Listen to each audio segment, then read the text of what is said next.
We are now going to talk to the legendary England footballer Michael Owen about lots of things, but first and foremost about his role as a business leader. Michael, welcome to the programme. Thanks so much for joining us. Thank you very much. What a lovely intro that was. I haven't been called that for a while.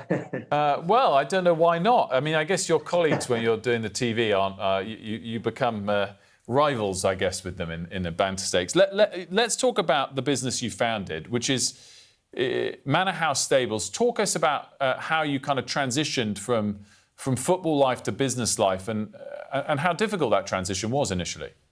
Yeah, it's something that I had my eye on when I was playing football, actually. I was always thinking of the future and what I could do when I retired. And a passion of mine has always been horse racing. So at 22 years of age, I ended up buying a arable farm.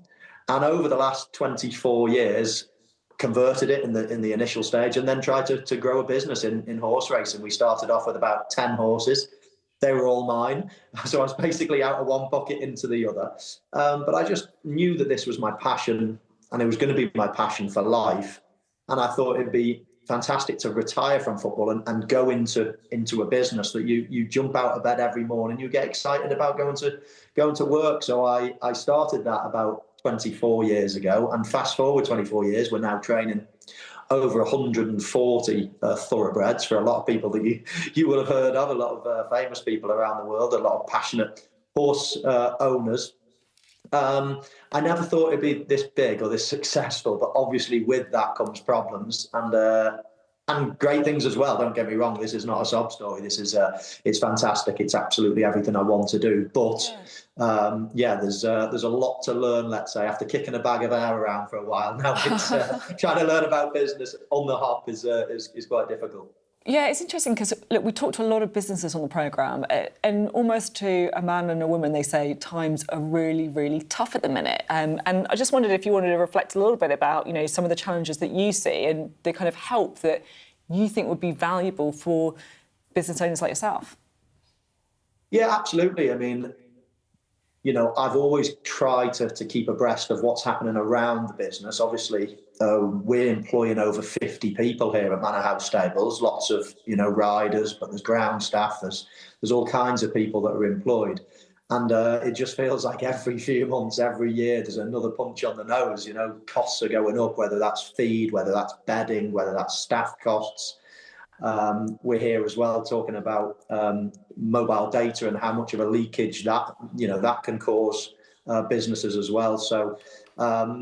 So yeah, I think there's so many costs that keep going up, and trying to find savings in any way you can, or prevent leakage, let's say, is as important. So I'm finding out, to my cost in many ways, it's probably not my expertise, but as the business owner, it's obviously really important to me. I guess the sort of follow-up to that, particularly in your industry, I know you train horses, but there's been a lot of questions over the horse racing industry and various sort of approaches to gambling, tax and regulation. At the same time, as an employer, obviously there's been things like national insurance contributions going up and taxes in that regard. Do you understand the measures that get taken given all the spending pressures on government, or do you feel that sometimes the small, medium-sized business owner isn't prioritised enough in government thinking? Well, I think a lot of us always look ourselves and think we're being harshly treated. I mean, certainly this industry is a huge industry and of huge benefit to the government. There's so many hundreds of thousands of people either directly or indirectly employed through racing. It's also the second most attended sport in our country behind football. I mean, it's huge, and for rural areas like where we are, it's the lifeblood. So yes, you always want help. I mean, racing is on the back foot, no question about it. Gambling is intrinsically linked with racing, and the pressures that the whole industry is under from things like that, from the levy going up, from taxes going up and contributions going on and everything. There's lots of trainers going out of business now. It's almost like, thankfully, we've just got past the sort of small business where, if you're training 30, 40 horses, that used to be a lovely number that you can make a nice living, you can pay your staff and everything can be fine. Nowadays, they're going out of business and lots of them. And it's quite scary. The big are getting bigger, I suppose, and the rest are just falling away. And that's costing jobs, it's costing livelihoods, it's costing families, it's everything. So yes, it's a difficult industry. It's a really important message. I was so intrigued that you bought this arable farm, like you said. Have you ever thought about doing a documentary? I'm thinking you like Jeremy Clarkson. I'd love to watch that, I tell you. Well, I'm glad you said it. Yes, it's that was supposed to be under wraps. How did you know? Did you guess? We're currently doing that. There you go. More to be revealed in the future, but no, it's got a little bit of a Clarkson vibe to it. So yeah, that's we're about halfway through filming, so we're really, really excited by that. Watch the space. Yeah, we're looking forward to that for sure. Absolutely. Michael, we wanted to ask you a little bit about some football stuff, and as an Arsenal fan, I don't want to dwell on the 2001 FA Cup final if we can avoid that, and instead just talk about England first of all.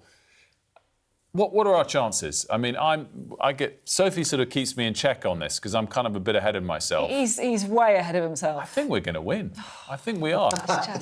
But we've got as good a chance as we've had for decades. To be honest, I rarely go into a tournament thinking we haven't got a chance. That's the problem. There are 8 teams maybe that can win it, that realistically can win it. And we're definitely in that. I mean, I think our attacking options are great. I think defensively we're big question marks at the moment. Let's see how that progresses from now to the start of the tournament. I think the big question I've got is the timing of the year and the location of the event. I know there's 1 or 2 stadiums that have got air conditioning, but in America, in Mexico, in Canada, in the middle of the summer, 40 plus degrees, that's going to favour the Brazilians. It's going to favour the Argentinians, maybe even the Spanish or the Portuguese. That's my only big question. In terms of quality of players, I don't think there's a nation that have got as many great attacking players. Obviously, we've got our standout goal scorer, Harry Kane, but then we've got sort of 8, 9 players, that all attacking players that are absolutely top class, and that's where our strength lies. As I say, conditions put me off. When we had one of our best teams, we were in Japan, and playing in 40 degrees plus was just against the Brazilians. I mean, it was just impossible, honestly. And that's my only big concern. We're out of time, but I wonder if you could give me a yes or no answer to the final question that Wilf's going to be interested in as an Arsenal fan. Are Arsenal going to win the league? Yes or no? Sadly. Yes. Oh. That's the best single word we can get because it employs all of the emotions I want to come out. It's been great to have you on. Thank you so much. We'd love to speak to you again. Thanks very much. Thanks, guys.